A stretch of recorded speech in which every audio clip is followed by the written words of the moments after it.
Yeah. which hopefully I've dropped forward. Because you started off really young. At 16, you were like is it Sony's youngest ever artist in Yeah, at the Australia, signed in time. Australia?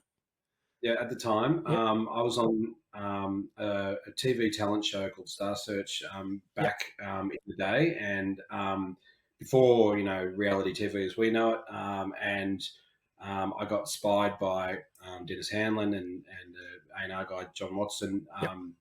who later went on to leave Sony to manage Silverchair, and they gave me a few bucks to record some demos of my own music, Yep. which I did, and on the basis of those, signed me. Which at the time I was, I think, in year 10. Yep. And the long of the short story is, I had the option to, well, the choice to either pursue that course or to finish school, and Yep. I finished school. When I look back in retrospect, maybe I wouldn't have finished school. Maybe I would have pursued Yep. that course. But I've had the opportunity to do lots with music and work and life as a result. So I probably Yeah. wouldn't give any. What would be your best memory or your best experience? Best experience of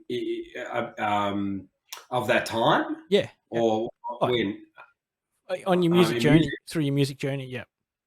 I wrote with Alex Lloyd Yep. when I was, I think I was 19. Around that age, and he was incredible. Did you say you were amazing?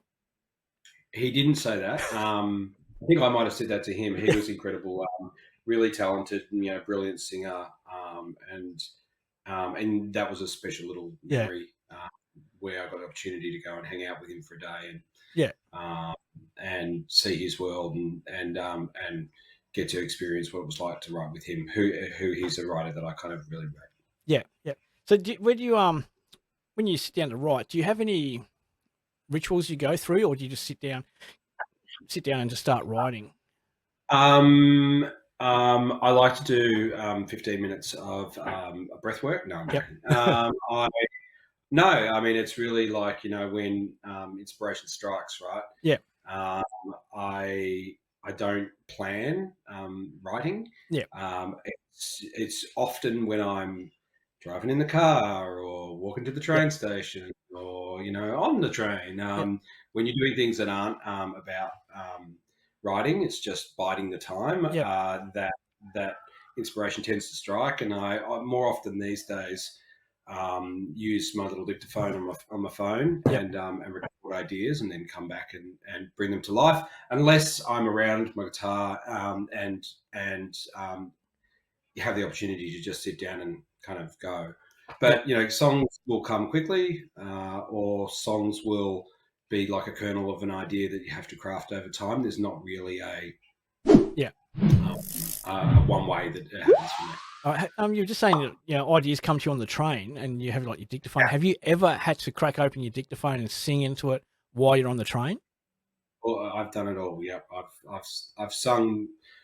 I wouldn't say in meetings, in elevators, into my phone. In the office at work, in cabs. You name it. Like when I listen back to song ideas on my voice memos, there's all sorts of background noise. Yeah. Probably most places.